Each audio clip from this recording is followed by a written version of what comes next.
Bueno, buenas tardes. Hecho el receso,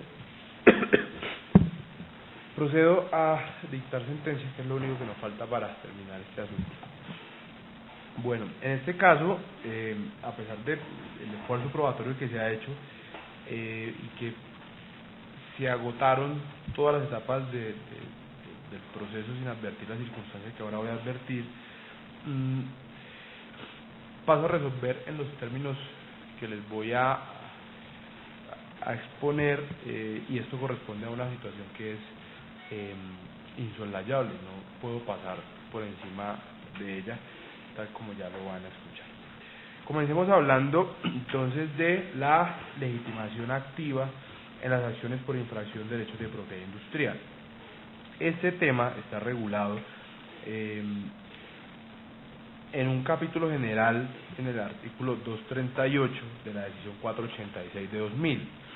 Allí dice lo siguiente: el titular de un derecho protegido en virtud de esta decisión podrá entablar acción ante la autoridad nacional competente contra cualquier persona que infrinja su derecho. También podrá actuar contra quien ejecute actos que manifiesten la inminencia de una infracción. Esta es una norma de aplicación transversal a las infracciones de cualquiera de los derechos que aparecen en la decisión 486, entre ellos los derechos que confieren el denominado privilegio de patente.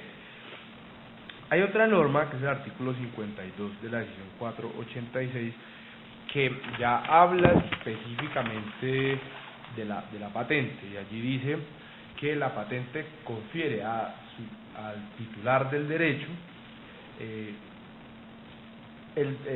la patente confiere a su titular el derecho de impedir a terceras personas que no tengan su consentimiento realizar cualquiera de los siguientes actos. A. Cuando en la patente se reivindica un producto, fabricar el producto, ofrecerlo en venta, venderlo, usarlo, importarlo para alguno de estos fines. Y cuando en la patente se reivindica un procedimiento, emplear el procedimiento o ejecutar cualquiera de los actos indicados en el literal A respecto de un producto obtenido directamente mediante el procedimiento. Entonces, siguiendo las disposiciones de la decisión 486, que es la que regula lo relativo a los temas de propiedad industrial, entre ellos la legitimación, es claro, con la lectura de estas normas, que las acciones por infracción de derechos de propiedad industrial, conforme a la regla general, que es la del artículo 238, solamente pueden ser iniciadas por el titular del derecho. Es decir, que la legitimación para presentar este tipo de demandas, como la que aquí estamos tramitando, está radicada exclusivamente en cabeza de quien es el titular, porque así expresamente lo consagró el legislador comunitario, y no abrió la posibilidad en ninguna norma para que otros interesados pudieran iniciar la acción, como por ejemplo podría hacerlo el licenciatario, que podría ser un interesado. Sin embargo, el legislador comunitario nada dijo acerca de los licenciatarios y se limitó a hablar siempre del titular del derecho, no se menciona a nadie distinto. Esto, llevado al caso de las patentes, nos permite entonces hablar de ese artículo 42 52 que les leí, en el que se señala también expresamente que los derechos de exclusión, que son los derechos, ese artículo 52 nos habla de los derechos de exclusión que tiene el titular de la patente. Dice la norma que son concedidos al titular, quien tiene esa facultad de excluir es el titular del derecho. De ahí que las acciones para la exclusión, de las que habla el artículo 52, como lo es la acción por infracción de derechos de propiedad industrial, esta acción es precisamente para excluir a terceros de usos no autorizados y reclamar una indemnización. Esta es la acción que por naturaleza le permite a los titulares excluir a terceros de usos no autorizados.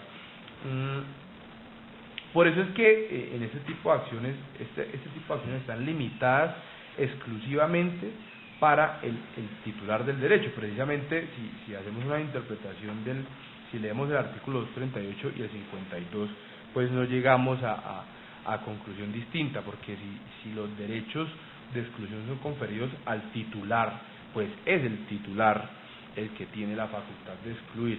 Y mientras la norma comunitaria no establezca algún legitimado distinto, pues no podríamos llegar a una conclusión diferente. De hecho, esto ni siquiera es un tema de interpretación de la norma, es la simple lectura nos refiere siempre al titular del derecho. Entonces, hoy, bajo las disposiciones de la decisión 486, el legitimado no es nadie distinto al titular. Vamos al caso concreto. Según las documentales aportadas por la demandante, específicamente las que aparecen a folios 20, 21 y 22 del cuaderno 1, el titular de la patente denominada sello para ductos con cableado eléctrico, que es la invención que se pretende proteger conforme a la pretensión primera de la demanda, y esto es importante tenerlo en cuenta porque la demandante fue muy precisa en su pretensión al señalar en su pretensión primera que lo que se pretendía proteger era el modelo de utilidad denominado sellos para ductos con cableado eléctrico del certificado número 918. Aquí se ha hablado de otra patente, pero pues la pretensión, que es la que nos limita el debate dentro del proceso, se refiere a eso. Y en relación con esa, pues estos folios 20, 21 y 22 nos muestran que el titular de la patente denominada sello para ducto con cableado eléctrico es el señor Arturo Acuña Mosquera. Esa es la persona que aparece allí registrado como titular. En ninguna parte aparece que Tecnolub, demandante Tecnolub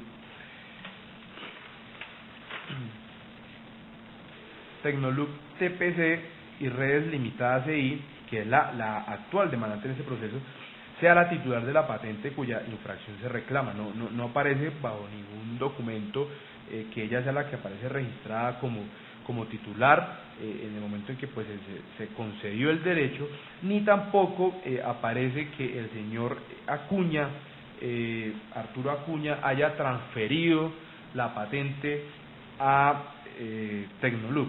Luego, es claro, al menos desde el punto de vista de las pruebas que tengo en el proceso, que el titular de ese privilegio de patente es Arturo Acuña Mosquera. Ahora bien, en el expediente aparece un contrato en el que este señor, precisamente Arturo Acuña, confiere a Tecnolub una licencia de uso sobre la patente de la que estamos hablando. Sobre esto, debemos tener en cuenta que las licencias se otorgan para la explotación de la patente, y sobre esto se refieren los artículos 57 y 58 de la misma decisión 486 de 2000, y al ser las licencias simplemente una autorización para el uso, para la explotación, pues conferir una licencia no supone una transferencia. Las licencias no son transferencias, las licencias son simplemente autorizaciones que el titular confiere a un tercero para que legítimamente pueda usar la patente, para que legítimamente la pueda explotar, porque de lo contrario, si uno hace uso de una patente sin autorización, es ahí cuando opera el derecho de exclusión que tiene el titular, pero la patente solamente confiere esa licencia de uso. De esta manera, es claro que siendo el titular de la patente Arturo Acuña Mosquera y siendo Tecnolub nada distinto a un licenciatario, esta sociedad, es decir, la demandante, no cuenta con legitimación activa en este proceso, pues no es la titular del derecho de propiedad industrial denominado sello para ductos con cableado eléctrico, que es el derecho que se quiere proteger a través de este proceso.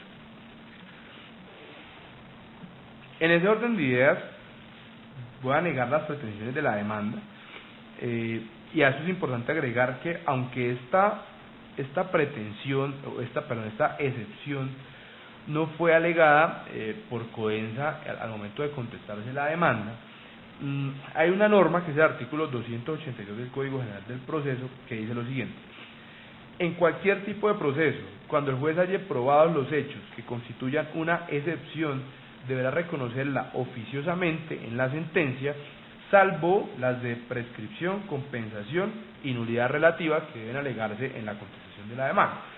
En esa medida, a pesar de que el demandado no alegó la falta de legitimación activa, alegó fue legitimación pasiva, no alego falta de legitimación activa en la contestación, yo puedo reconocer esta excepción de oficio porque la encontré probada y por eso estoy enfocando mi pronunciamiento en este sentido.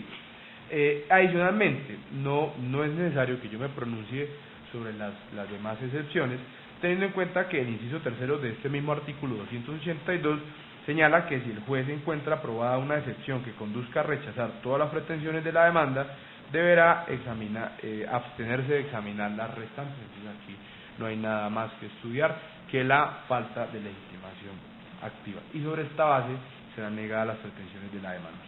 Finalmente, en cumplimiento de lo previsto en los artículos 365 y 366 numeral 3 del Código General del Proceso, fijaré las agencias en derecho correspondientes a la primera instancia que debe asumirlas la parte demandante. Para esto tendré en cuenta las tarifas establecidas por el Consejo Superior de la Judicatura en el acuerdo PSA 16-10554, que es el que se aplica a este caso, específicamente el artículo 5º, numeral primero, que habla de los procesos de primera instancia bajo el criterio de la naturaleza del asunto. ¿Por qué la naturaleza del asunto y no el criterio de la cuantía?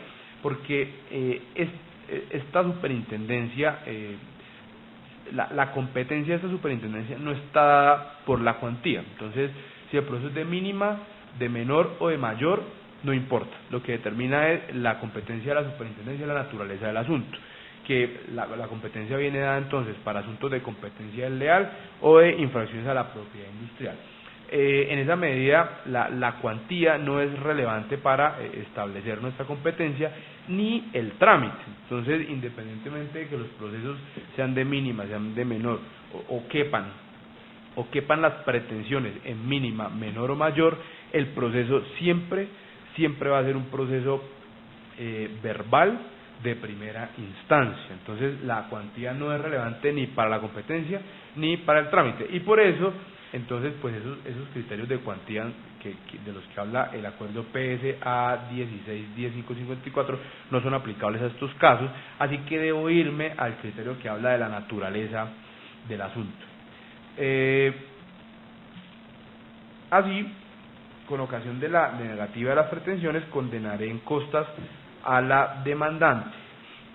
Según la norma, se fijan entre 1 y 10 salarios. En este caso, voy a fijar la suma de 5 salarios mínimos legales mensuales vigentes, es decir, la suma de 4.140.580 pesos, que debe pagar la parte demandante, es decir, Tecnolub, a favor de Codensa. En mérito de lo expuesto, el asesor asignado a la Delegatura para Asuntos Jurisdiccionales de la Superintendencia de Industria y Comercio, en ejercicio de las facultades jurisdiccionales conferidas por el Código General del Proceso, administrando justicia en nombre de la República de Colombia y por autoridad de la ley, resuelve negar todas las pretensiones de la demanda, conforme a lo expuesto en la parte emotiva de esta providencia. Segundo, condenar en costas a Tecnolub, TPC y Redes Limitadas CI. Para el efecto, se fija por concepto de agencias en derecho la suma total de 5 salarios mínimos legales mensuales vigentes, es decir, la suma de 4.140.580 pesos, los cuales deberá pagar a favor de Codensa S.A. ESP.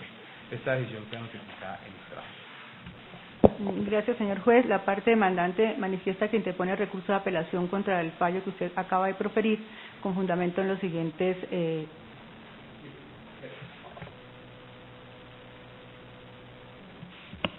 Sin recurso, su señoría.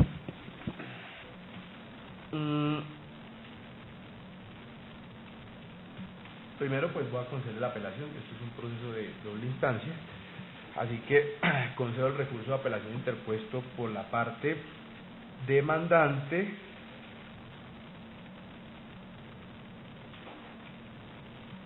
en el efecto suspensivo, teniendo en cuenta lo establecido en el artículo 323 del Código General del Proceso. Ahora, sobre lo que, y ahí es donde la detuve, sobre los argumentos contra la sentencia, sí. Mi interpretación de la norma es la siguiente: si usted quiere exponer los reparos concretos contra la sentencia, los puede hacer ya, si usted quiere, y si después quieren 3 días adicionarlos, lo puede hacer, Si no quiere hacerlo hoy, lo puede hacer dentro de los 3 días por escrito. Lo que le quiero decir es, no es obligatorio que lo haga hoy, solo le pregunto cómo lo quiere hacer y para que usted pues tenga clara cuál es la interpretación que tengo yo de esa norma. Gracias, señor juez. Solamente quería como fijar los puntos de inconformidad, pues que son todos los relacionados con su sentencia, y solicito los 3 días para sustentar el recurso por escrito. Gracias. O sea,